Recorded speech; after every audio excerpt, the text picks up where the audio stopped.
नीमच जिला प्रशासन द्वारा अतिक्रमण को लेकर एक अभियान सा चलाया हुआ है। इसी के तहत आज जिला प्रशासन और नगर पालिका की टीम बगीचा नंबर 38 पर अपनी कार्रवाई करने के लिए जहां पहुंची, लेकिन जिम्मेदार यहां आनन फानन में अधिपत्यधारी भूमि स्वामी को नोटिस दिए बगैर ही इस कार्रवाई को अंजाम देने की कार्रवाई करने लगे, तो मौके पर इसका विरोध भी देखने को मिला। इसी बीच बगीचा नंबर 38 क्षेत्र में मौजूद भूमि स्वामी के अधिवक्ता और मौके पर रह रहे लोगों के पक्ष में आए कांग्रेस के पदाधिकारियों ने प्रशासन और नगर पालिका के अधिकारियों से बातचीत की और रजिस्ट्री सहित अन्य दस्तावेज भी अधिकारियों को दिखाए, जिसके बाद अधिकारियों ने इसी क्षेत्र से लगे अन्य जगहों पर हो रहे अवैध अतिक्रमण को बुलडोजर की मदद से हटाया। मामले को लेकर अधिवक्ता अमित शर्मा का कहना है कि नगर पालिका द्वारा यह जो कार्रवाई की जा रही है, ये पक्षपातपूर्ण और विधि के विरुद्ध है। इस कार्रवाई को करने का अधिकार इन्हें नहीं था। हमें कोई सूचना पत्र प्राप्त नहीं हुआ। जो लोग बाहर रह रहे थे उन्हें नोटिस मिला, हम तक कोई सूचना पत्र ही नहीं पहुंचा। बावजूद इस तरह यहां पहुंचकर कार्रवाई करना प्रशासन की बड़ी गलती है, जबकि मामला विचाराधीन है। नहीं, ये जो कार्रवाई नगर पालिका द्वारा की जा रही है, ये पक्षपातपूर्ण की जा रही है, विधि विरुद्ध की जा रही है। ये कार्रवाई करने का इनको अधिकार नहीं था, क्योंकि सबसे बड़ी बात है कि कानून सबसे पहले ये कहता है कि दूसरे पक्ष को आपको सुनना पड़ेगा। अब यहाँ पर हमारे को कोई सूचना पत्र प्राप्त नहीं हुआ, मात्र जो बाहर कुछ लोग रह रहे थे उनको सूचना पत्र दिया, उनने जवाब दे दिया, परंतु हमें कोई सूचना पत्र मिला नहीं। बावजूद इसके आके यहाँ कार्रवाई करना और इस प्रकार से दादागिरी करना, तो ये प्रशासन की गलती है। ये जो हवाला दे रहे हैं, ये व्यवस्थापन कानून जो 2016 में लागू हुआ उसका हवाला दे रहे हैं, और व्यवस्थापन कानून में स्पष्ट रूप से लिखा हुआ है कि आपको जो है लोक परिसर बेदखली अधिनियम के तहत कार्रवाई करके ही आप किसी भी बंगला, बगीचा, खेत की संपत्ति को कब्जे में ले सकते हो, क्योंकि कानून ये कहता है कि आप किसी को डायरेक्ट जो काबिज है उसको उठा के आप वहाँ से नहीं फेंक सकते हो। तो आपको यदि कार्रवाई करनी थी तो आपको जो है लोक परिसर बेदखली अधिनियम के तहत SDM कोर्ट में दावा लगाना था, वहाँ से आपको जाना था, ऑर्डर लेना था, वहाँ हमारा जवाब जाता, जो भी कार्रवाई होती, परंतु आपने कोई कार्रवाई ऐसी करी नहीं। दूसरी बात है कि जो आप बता रहे हो कि ये जो है नगर पालिका की भूमि है, तो व्यवस्थापन कानून में एक चीज़ ये भी है कि यदि न्यायालय से कोई निर्णय हो चुका है तो उस पर ये लागू नहीं होगा व्यवस्थापन कानून।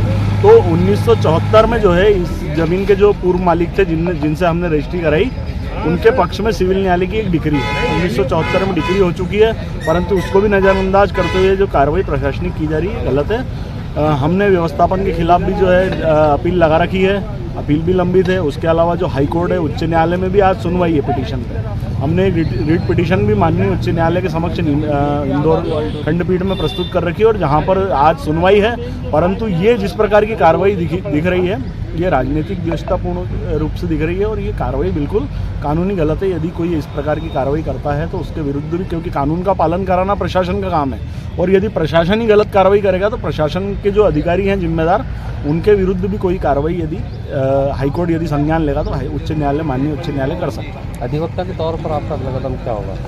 नहीं, अधिवक्ता के तौर पर हमने हाईकोर्ट में लगा रखी है पिटीशन, हमारी पिटीशन पे आज सुनवाई है, और आज यदि वहाँ स्टे मिलता है तो इनकी जो कार्रवाई है वैसी विधि विरुद्ध है। और इनने, सबसे बड़ी बात है कि इनने प्रक्रिया नहीं अपनाई है, इनने हमें कोई सूचना पत्र नहीं दिया।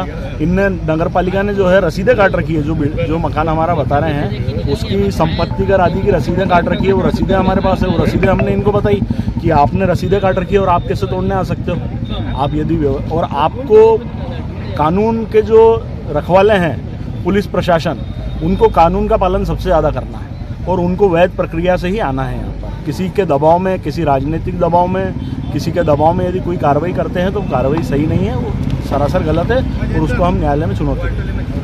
वहीं कांग्रेस नेता ओम दीवान का कहना है कि अधिकारियों से बातचीत के दौरान यह पूछा गया कि कार्रवाई से पहले संबंधित पार्टी को सूचना दी या नहीं, तो उन्होंने कोई जवाब नहीं दिया।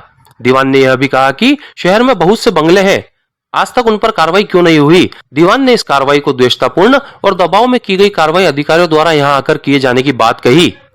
जैसे ही नगर पालिका का अमला आया, मेरे को सूचना मिली, मैं यहाँ आया कि भाई मैंने, क्योंकि मेरी मिसेज नगर पालिका परिषद की मेंबर है, तो उस नाते मैंने नगर पालिका CMO, SDM, तहसीलदार और जो भी संबंधित जिला कलेक्टर के अधिकारी थे, उनसे मैंने यही बोला, आप इस तरीके की जो कार्रवाई कर रहे हो तो इससे पहले संबंधित पार्टी को सूचना दी कि नहीं दी। तो उस पर उन्होंने कोई संतुष्टिपूर्ण जवाब नहीं दिया।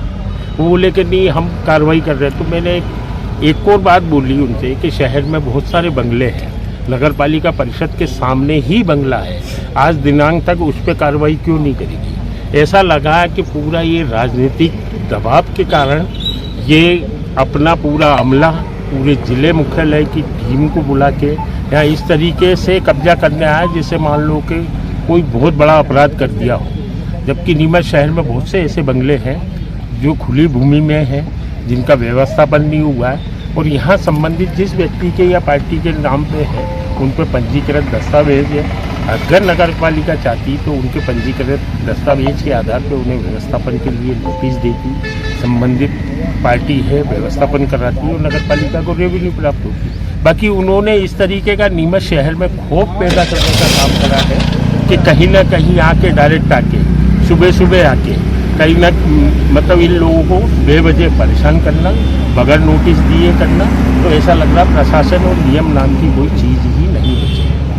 जबकि इस मामले को लेकर नगर पालिका सीएमओ ने क्या कहा, जरा आप भी सुनिए। ये बगीचा नंबर 38 और खेत नंबर 10 को अपने अधिपत्य में लेने की नगर पालिका द्वारा कार्रवाई की जा रही है, क्योंकि चूंकि नगर पालिका अधिपत्य की प्रॉपर्टी थी, लीज पे पूर्व में एक किसी को बाबूलाल ग्वाला करके थी, उनको दी गई थी, तो आज अपने अधिपत्य में लेने की कार्रवाई की जा रही है।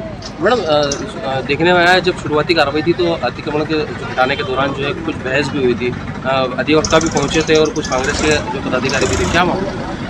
उनके पास 2009 की रजिस्ट्री है और संपत्ति कर में रिकॉर्ड में दर्ज है, तो उनका ये कहना था कि हमको सूचना पत्र तामील नहीं हुआ है, तो हमको विधिवत सूचना पत्र जारी करवाए, उसके उपरांत कार्रवाई करेंगे। आरोप ये भी था मैडम कि नगर पालिका की ओर से उनको कोई नोटिस नहीं दिया गया। देखिए, हमने जो यहाँ पे कब्जेदार थे उनको सबको सूचना पत्र जारी किए थे, और उनका ये कहना है कि जो यहाँ पर जिसके पास रजिस्ट्री है उसको भी अब सूचना पत्र जारी किए, तो उसकी पृथक से कार्रवाई की जाएगी। मैडम, जो लोग बेघर हुए हैं उनको किस तरीके से व्यवस्था की जाएगी? उनको आश्रय स्थल में रहने के लिए पर्याप्त सुविधाएं दी जाएगी। आदरणीय कलेक्टर महोदय के निर्देशन में नीमच में लगातार अतिक्रमण हटाने की कार्रवाई के निर्देशों में आज यहाँ मनासा रोड पर बगीचा नंबर 38 है। यहाँ नगर पालिका ने पूर्व में इनको जो नोटिस देकर इनको तामीली करवा दी थी और इनको स्वयं हटाने के नोटिस जारी किए थे, यहाँ नहीं हटाया गया था।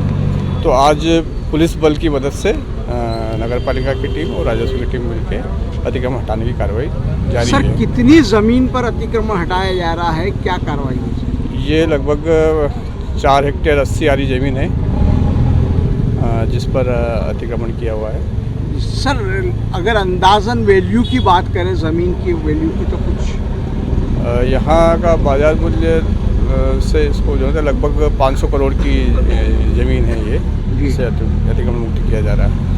किसका कब्जा किसका है सर इसमें? अलग अलग लोगों का था जिनको नोटिस दिए हैं। जी सर, आंजना जी का भी इसमें कुछ है क्या? सभी को सर, आगे और किस तरह की कार्रवाई जारी रहेगी सर? ये कार्रवाई लगातार जारी है कलेक्टर महोदय के निर्देशन में। आगे भी हम पूर्व में भी 10 हेक्टेयर जमीन मुक्त कराई थी और आगामी भी सबको नोटिस देकर। सर, कुछ लोगों को हटाया भी गया है, कुछ लोगों को कंसिडर भी किया गया है, ऐसा कुछ है क्या सर? नहीं, जो रहवासी मकान है उनको छोड़ा गया है, बाकी चीज़ों को हटाया।